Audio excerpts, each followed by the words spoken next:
Hey team, welcome back. Welcome to another Mike Soon Vlogs episode, the channel where you get updates on tech and lifestyle. Today we are going to unbox and check out this item that I bought from Amazon. This is the Harry Potter Funko Advent Calendar. This one has 24 mini vinyl figures from Funko and we are going to unbox it.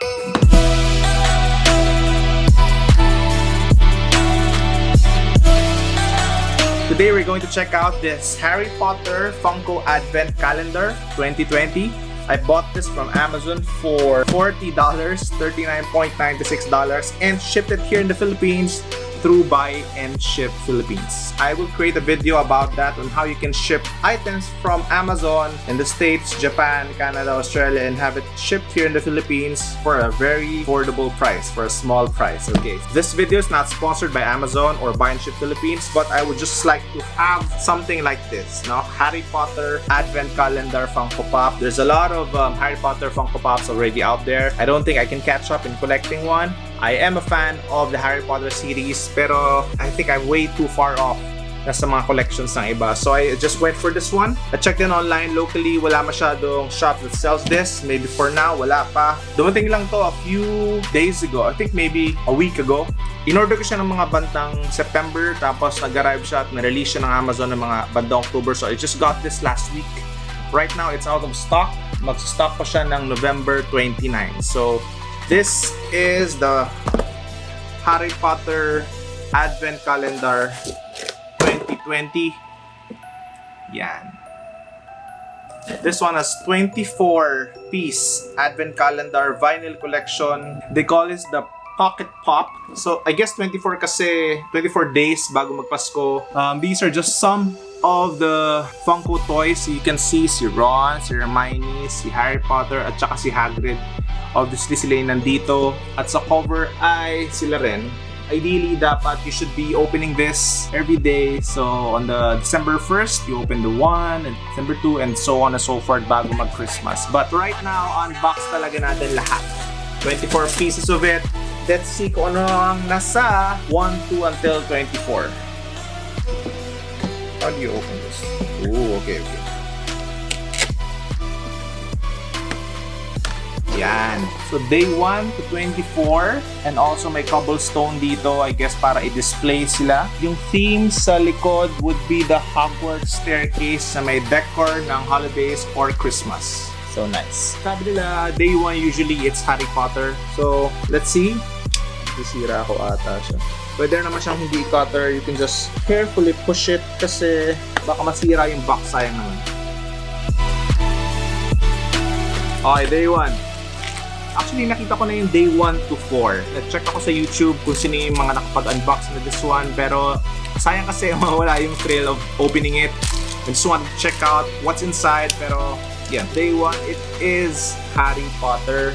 Yung sa cover kanina. Again, this is a mini figure ng Funko. If may kita nyo. Cool, no? Cool. Ito yung cover na may hawak siyang ornament din ng owl. Yung detail niya, incredible. Really nice. Ko lang if you guys can see it. But maganda yung detail niya. Even sa likod ng hair niya. Gusto yung haba yata kami ng hair ni Harry Potter. Harry Potter. Really nice.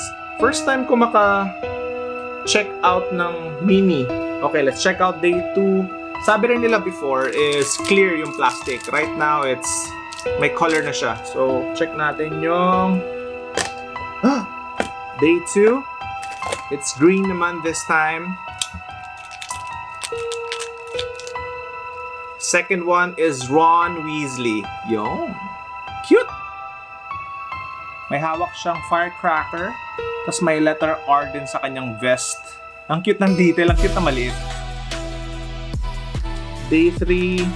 Okay, so na-figure out ko na. So you just have to push it and then pull nyo yung tab nito.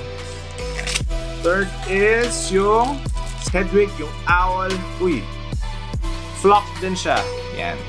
This one is a flock Hedwig. So cool, ah. Woo! Detail niya sa buntot. So wings niya. Ayan. Cute. So number 4. Siguro naman kilala ko lahat ng characters sa no? Sa Harry Potter. Ooh, si Hermione. So nice. Look at that. So may hawak siyang gift, baka para kay Ron or kay Harry. Yung hair din niya sa likod. Galing. Number 5, Dumbledore. Hawak niya si Baby Harry. Ang cute! This one is the Richard Harris version na nag-release din daw recently. So this one is the Harry Potter. This one is the Dumbledore na hawak niya si Baby Harry.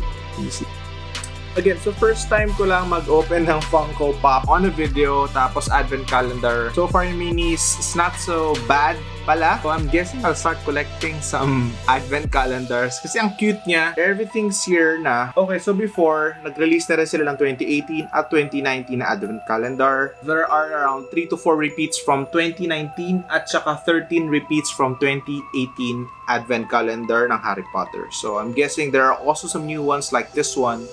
Itong bagong Dumbledore. Okay, number 6. Number 6 is Dobby the House Elf.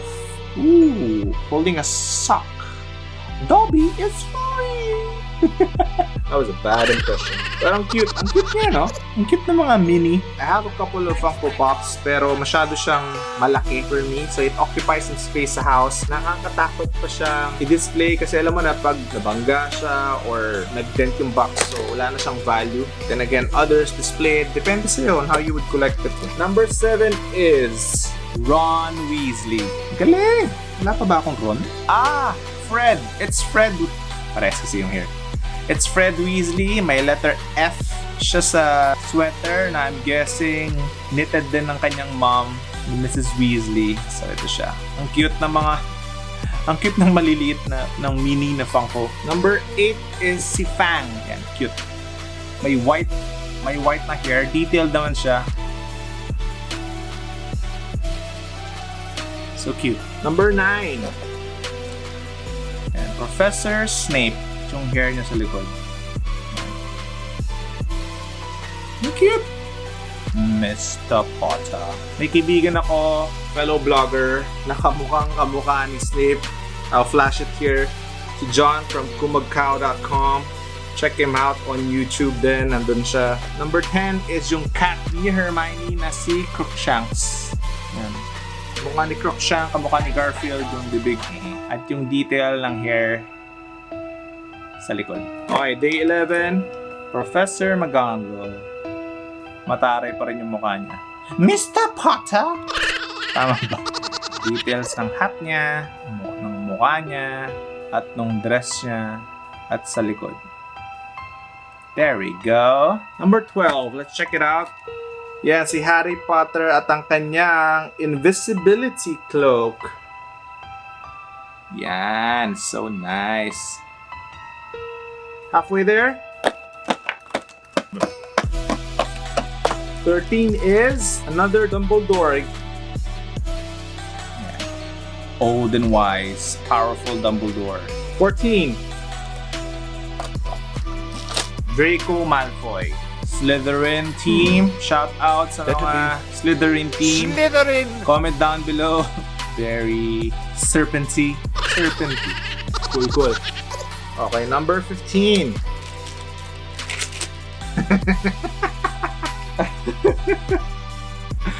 Number 15 is si Hermione Granger. Nung uminom siya ng Polyjuice Potion. Bakit nga ba siya naging ganito? Comment down below if talagang Harry Potter fan kayo. May hawak din siyang wand. Naka Hogwarts robe siya. Pero ang itsura niya ay meow. Meron din siyang buntot. Ang cute. Si Ginny. Ginny Weasley. Si Mrs. Potter. Ginny Weasley. Back. Top, hati ng hair. Paa. Number 17. Aha! One of my favorites. Si Luna Lovegood wearing ang kanyang glasses. Nakatali yung hair on one side. Really cool. Earrings din niya, super cool. Parang strawberry na, hindi mo maintindihan. Para siya kasing may red at saka green. So cool. May hawak siyang... Oh shucks, ano to? Hindi ko makita, wait. Hawak niya ang Quibbler. Hindi ko makita. Ang labo na ng mata ko. Madilim kasi, hindi malabo. Oh, it's a Luna Lovegood number 17. Number 18. Okay, next is si George Weasley. Magkamukha ba sila ni Fred? Pero ito si George, may letter G. Good. Kambal nga ba sila? Magkamukhang kamukha sila, promise. Pinagkaiba lang is yung F at saka G sa kanilang sweater, but that's it. Identical. Last 6. I think this is Neville Longbottom na may hawak ng Book of Monsters. Ayan siya.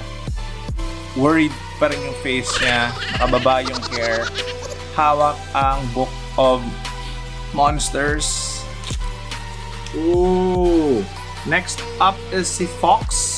Yung Phoenix na alaga ni Dumbledore. Flock din siya. So, ang cool lang na yung may mga balahibo is naka-flock. Yung detail na. Not bad. Cool din, no? At medyo may pagka-clear din tong stand niya or yung apoy ilalim. Okay, next up, 21 is syempre, si Ron Weasley na may letter R naman. Red sweater, gray pants, brown shoes, Ron Weasley. We have Hagrid na may hawak na Christmas tree. Top, back. Malaki ba siya than others? Hindi. Magkaka-same size lang sila. Okay, so number 23. Okay, si Dumbledore ulit pero nakapang tulog at may hawak na something. Pantulog ba to? Woohoo! Cute Dumbledore. Nice one. And of course, the last, number 24. Sana si Harry Potter to. Tingnan natin. Okay, so the last one is Harry Potter. Pero merong H na sweater. Cute ah. Same look pa rin naman si Harry. Okay, so that is the 24 Advent Calendar Funko Minis. Again, pwede mo silang ibalik sa loob. But shoot ko rin sila mamaya para makita nyo. Okay? Again, this one is available sa Amazon. You can purchase it for $39.96.